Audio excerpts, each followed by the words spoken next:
అభివృద్ధి పేరుతో అమాయకుల భూములు లాక్కుంటారా? లగచర్ల గ్రామానికి వెళ్లాలని వచ్చాను, కానీ లా అండ్ ఆర్డర్ అంటూ మన్నెగూడలో పోలీసులు అడ్డుకున్నారు. లగచర్ల ఘటనపై కలెక్టర్ని కలిసి పరామర్శించడం జరిగింది. అక్కడ విచారణ జరుగుతున్నందున అక్కడికి వెళ్లొద్దని చెప్పారు.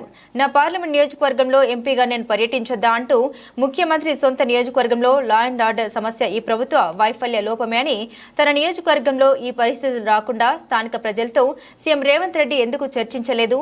ఫార్మా కంపెనీల ఏర్పాటుపై రేవంత్కి ఎందుకంత పంతం? ఎవరి కోసం ఇలా ప్రజల్ని ఇబ్బందులు పెడుతున్నారో చెప్పాలని తెలిపారు. అధికారం ఉంది కదా అని రాజకీయం చేయడం సరికాదు. ఫార్మా కంపెనీ ఏర్పాటులో ఎమ్మెల్యేగా స్థానికులకు నచ్చజెప్పాల్సిన బాధ్యత కూడా రేవంత్ పై ఉందని తెలిపారు. కలిగించి కన్విన్స్ చేసినప్పుడు అక్కడ వాళ్ళు ప్రశాంతంగా ఈ ఇండస్ట్రీస్ కానీ ఇంకేమైనా వేరే ఫ్యాక్టరీలు పెట్టాలనుకున్నా ఫార్మా అనేటటువంటి పట్టుదల పోకండి. అక్కడ ఆ ఫార్మా వల్ల ఆ ప్రాంతానికి ఏమైనా నష్టం జరుగుతుంది అనేటటువంటి ఇది వాళ్ళకు అపోహలు ఉన్నాయి, అటువంటిది ఏమీ లేదు అన్నప్పుడు ముందు మీరు దాని క్లారిటీ ఇవ్వండి. వాళ్ళకు అక్కడ ఏం ఫార్మసీ వస్తుంది, దానివల్ల ఏం ఉత్పత్తి అవుతుంది, దానివల్ల ఏ విధమైనటువంటి పొల్యూషన్ లేదో అంటే వాళ్ళ క్లారిటీ ఇవ్వండి. అంతే తప్ప ఈరోజు ఇండస్ట్రీల అడ్డుకుంటుందనని ఎవరు ఇండస్ట్రీని అడ్డుకుంటలేరు. ఇండస్ట్రీ ప్రతి ఒక్కరు కూడా ఇండస్ట్రీని అడ్డుకోవడానికి ఎవరిడా ఇండస్ట్రీని అడ్డుకోవాలి? ఉపాధి ఉండొద్దు. ఇండస్ట్రీలు వస్తేనే ఉపాధి వస్తుంది. ఇండస్ట్రీలు ఉంటేనే 10 మందికి ఉపాధి దొరుకుతుంది. ఇలా ఇండస్ట్రీని ఎవరు అడ్డుకోవడం లేదు. మీరు చేస్తున్న వ్యవహారాన్ని అడ్డుకుంటున్నారు.